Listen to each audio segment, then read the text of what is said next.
Today, we bring you a timeless tale from the ancient Jataka collection, a story of wisdom, deception, and the importance of right judgment. This is the Apannaka Jataka, the wise merchant's journey, a powerful story from a past life of the Buddha, when he was born as a wise merchant who led his people safely through a deadly desert by trusting in truth and reason. Long, long ago, when Brahmadatta was reigning in Varanasi, the Bodhisattva was born into a merchant's family and grew up to be a wise trader. At the same time, in the same city, there was another merchant, a very stupid fellow with no common sense whatsoever.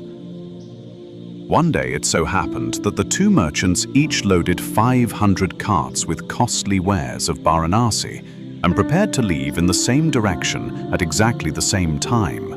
The wise merchant thought, if this silly young fool travels with me, and if our 1,000 carts stay together, it will be too much for the road. Finding wood and water for the men will be difficult, and there won't be enough grass for the oxen. Either he or I must go first. Look, he said to the other merchant, the two of us can't travel together. Would you rather go first or follow after me? The foolish trader thought, there will be many advantages if I take the lead. I'll get a road which is not yet cut up. My oxen will have the pick of the grass. My men will get the choicest wild herbs for curry. The water will be undisturbed. Best of all, I'll be able to fix my own price for bartering my goods. Considering all these advantages, he said, I will go ahead of you, my friend. The Bodhisattva was pleased to hear this because he saw many advantages in following after. He reasoned, those carts going first will level the road where it is rough, and I'll be able to travel along the road they have already smoothed. Their oxen will graze off the coarse old grass, and mine will pasture on the sweet young growth which will spring up in its place. My men will find fresh sweet herbs for curry where the old ones have been picked. Where there is no water, the first caravan will have to dig to supply themselves and will be able to drink at the wells they have dug. Haggling over prices is tiring work. He'll do the work and I will be able to barter my wares at prices he has already fixed. Very well, my friend, he said. Please go first. I will, said the foolish merchant. And he yoked his carts and set out. After a while, he came to the outskirts of a wilderness. He filled all of his huge water jars with water before setting out to cross the 60 yojanas of desert which lay before him. The devil who haunted that wilderness had been watching the caravan. When it had reached the middle, he used his magic power to conjure up a lovely carriage drawn by pure white young bulls. With a retinue of a dozen disguised demons carrying swords and shields, he rode along in his carriage like a mighty lord. His hair and clothes were wet, and he had a wreath of blue lotuses and white water lilies around his head. His attendants also were dripping wet and draped in garlands. Even the bull's hooves and carriage wheels were muddy.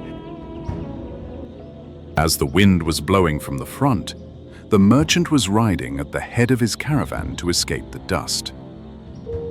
The demon drew his carriage beside the merchant's and greeted him kindly.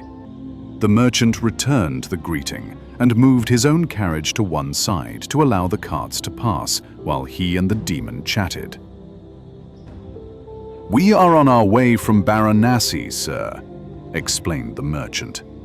I see that your men are all wet and muddy, and that you have lotuses and water lilies. Did it rain while you were on the road? Did you come across pools with lotuses and water lilies? What do you mean? The demon exclaimed. Over there is the dark green streak of a jungle. Beyond that there is plenty of water. It is always raining there, and there are many lakes with lotuses and water lilies. Then, pretending to be interested in the merchant's business, he asked, What do you have in these carts? Expensive merchandise. answered the merchant. "What is in this cart which seems so heavily laden?" the demon asked as the last cart rolled by. "That's full of water." "You were wise to carry water with you this far, but there is no need for it now, since water is so abundant ahead. You could travel much faster and lighter without those heavy jars. You'd be better off breaking them and throwing the water away." "Well, good day," he said suddenly as he turned his carriage. "We must be on our way. We have stopped too long already."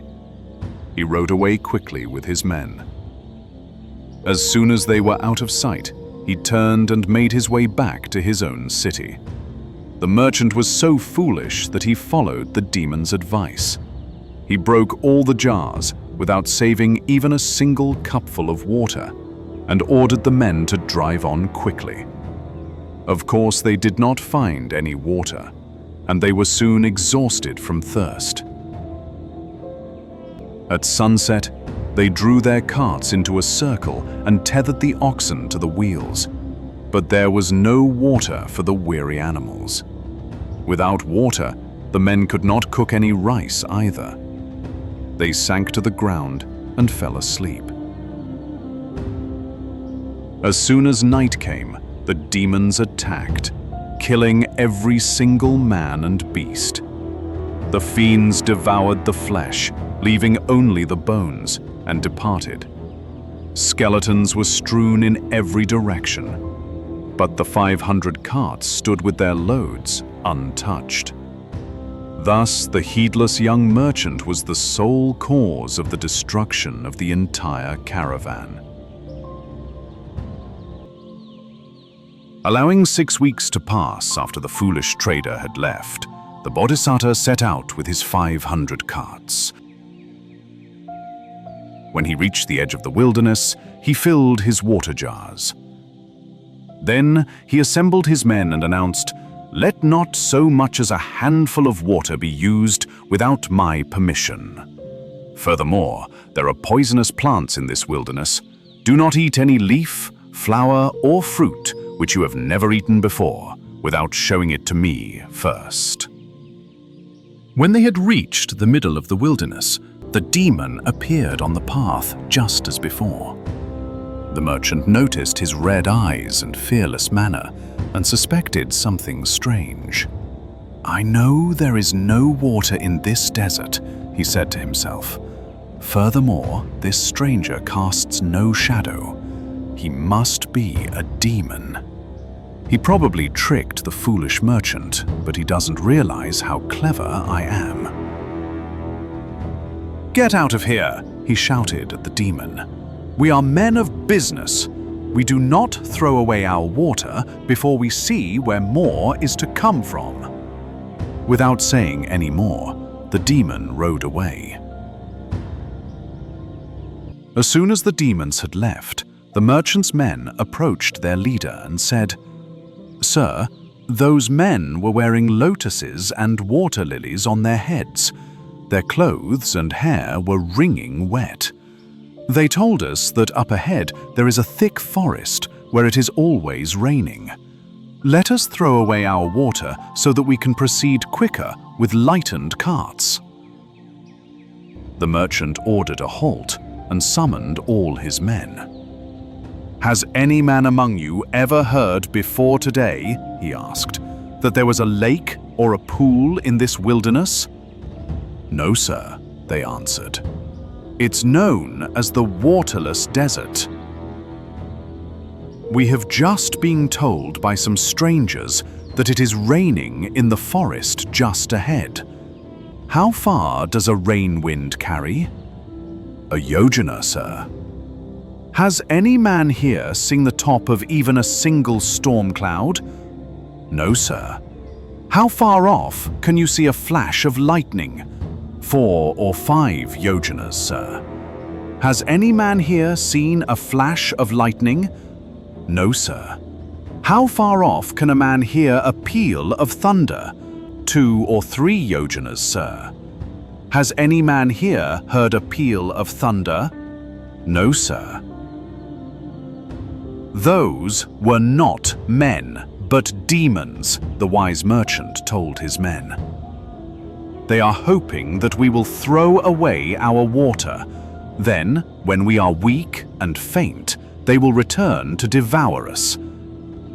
Since the young merchant who went before us was not a man of good sense, most likely he was fooled by them.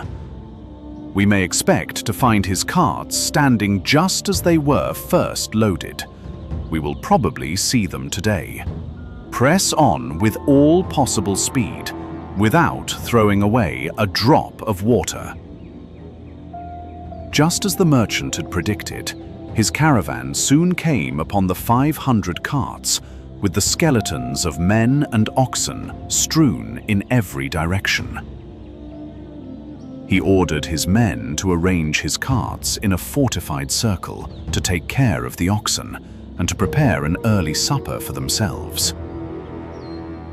After the animals and men had all safely bedded down, the merchant and his foreman, swords in hand, stood guard all through the night. At daybreak, the merchant replaced his own weak carts for stronger ones and exchanged his own common goods for the most costly of the abandoned merchandise. When he arrived at his destination, he was able to barter his stock of wares at 2 or 3 times their value. He returned to his own city without losing a single man out of all his company. This story ended, the Buddha said. Thus it was, layman, that in times past the foolish came to utter destruction, while those who clung to the truth escaped from the demon's hands, reached their goal in safety, and returned to their homes again. The Buddha concluded his lesson by identifying the birth as follows. The foolish young merchant was Devadatta, and his men were Devadatta's followers. The wise merchant's men were the followers of the Buddha, and I, myself, was that wise merchant. This story shows us that those who follow wisdom and truth are never defeated, but those blinded by arrogance and folly bring ruin upon themselves.